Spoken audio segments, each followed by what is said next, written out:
So, hi guys, welcome to Skin and Scores. And guys thank you so much, आपने मेरी previous video को इतना प्यार दिया. Thank you for so lovely comments. Really means a lot guys, really means a lot.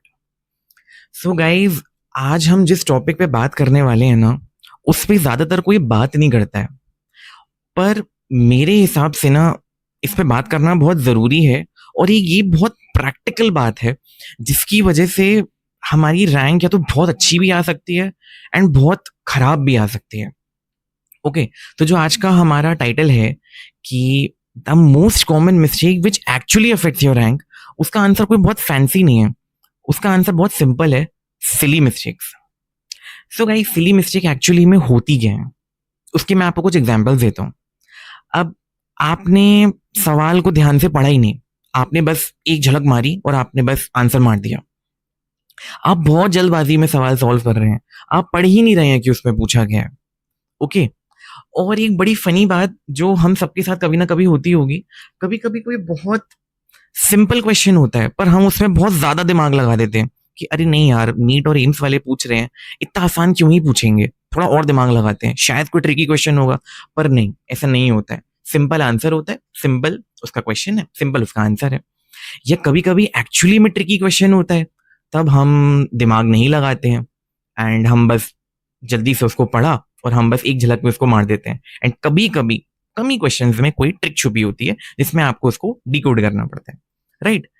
या फिर आपको कोई रिकॉल एरर है, आप वहां रिकॉल ही नहीं कर पाए, 50 बार आप घर से पढ़ के गए पर तब भी आप उसको सही नहीं मार्क करके आए. आपकी कोई पुरानी गलती थी, आपने फिर उसको दोहरा दिया, आपका टाइम मैनेजमेंट नहीं हो पाया एंड लाइक दैट. तो गाइज, सच मैं आपको बता रहा हूँ, जब आप लास्ट में पेपर देके आएंगे ना, आपको कभी लगेगा ही नहीं कि आपका सवाल किसी कंटेंट की वजह से गलत हुआ, कि यार ये मैं पढ़ के नहीं गया था, यार यार शायद मैं ज्यादा दिमाग लगा लेता या मैं कुछ और पढ़ लेता. नहीं गाइज, आपको पता है मैंने दोनों पेपर दिए एंड दोनों में मेरे से खुद ये मिस्टेक्स हुई हैं कि एक्चुअली में जो मैं पढ़ के गया था मैं उनमें से भी गलतियां कराया. एंड ये चीज मेरे फ्रेंड्स के साथ भी बहुत हुई थी, जितने भी मेरे जानने वाले हैं जो अच्छे हैं पढ़ने में बहुत, उनसे भी बहुत मिस्टेक्स हुई. सब यही कह रहे थे लास्ट में आके कि यार हमसे बहुत सिली मिस्टेक्स हो गई.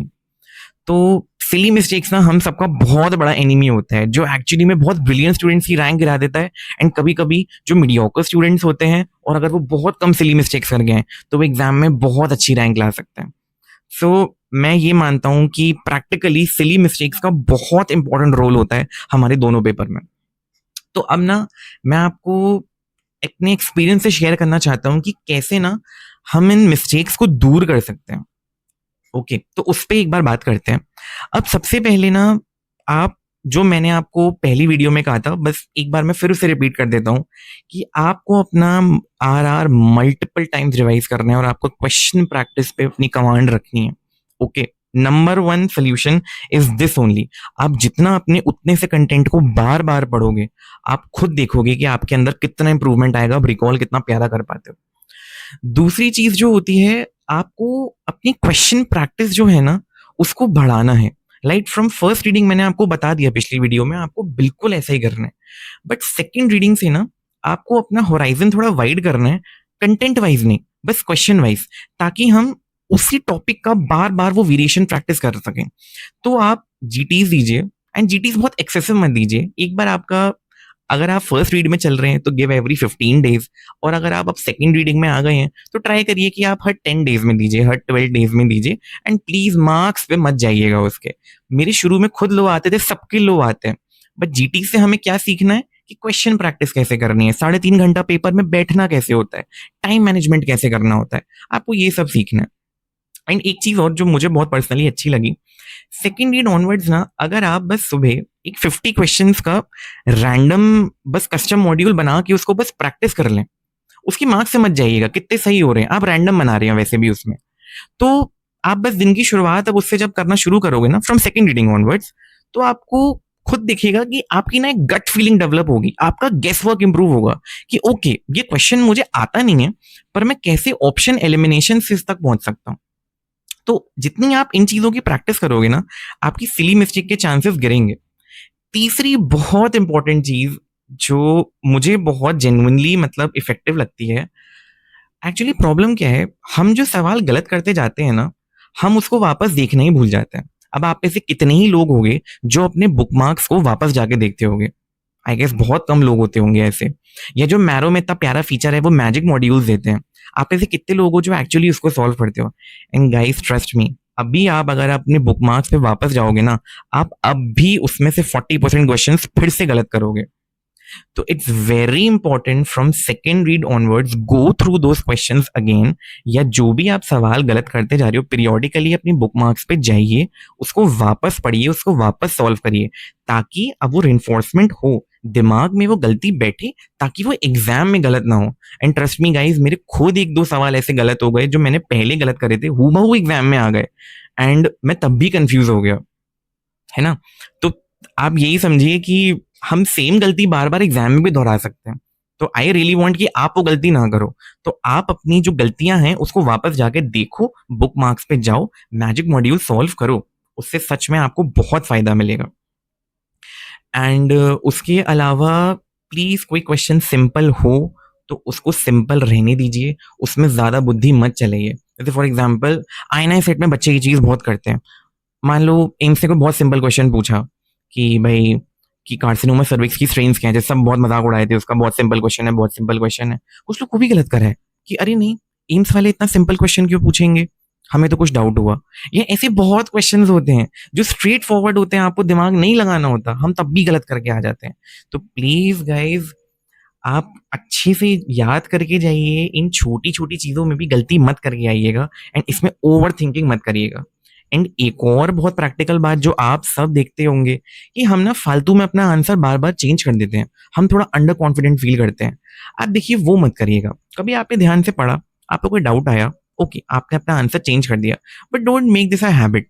यूजुअली आप सब ये चीज देखते होंगे कि जो पहला आंसर हम मारते हैं ना वही सही होता है, और हम ओवर थिंकिंग से दूसरा आंसर गलत कर देते हैं। तो ये बहुत कॉमन मिस्टेक है जो बहुत सिली मिस्टेक्स में आता है।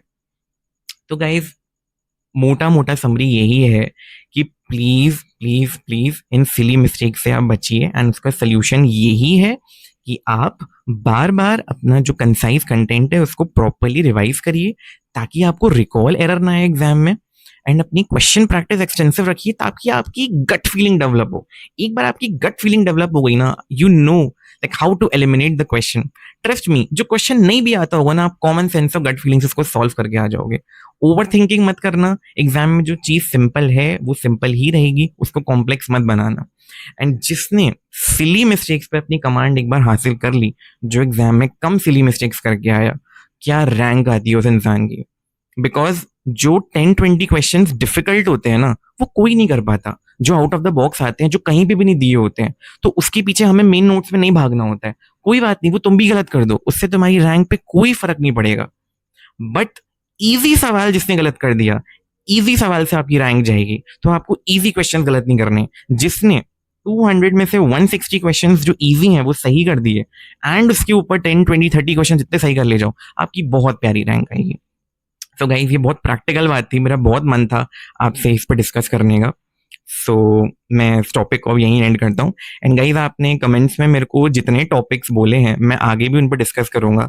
अब मैं नेक्स्ट वीडियो ट्राई करूंगा कि मैं आईना सेट के ऊपर एक बनाऊं, आईना सेट नवंबर एंड मे के ऊपर, ताकि मैं आपको आईना सेट के ऊपर भी एक बार गाइड कर सकूं। एंड ट्रस्ट मी, मेरे को आईना सेट नीट से ज्यादा बेटर लगता है, बिकॉज आईना सेट में ज्यादा कॉमन सेंस वाला पेपर आता है, और आईना सेट में आप बहुत कम पढ़ के भी बहुत अच्छी रैंक ला सकते हैं। तो मैं उस पर भी आगे डिस्कस करूंगा। Stay connected to the channel, and thank you so much for watching. Please like and subscribe.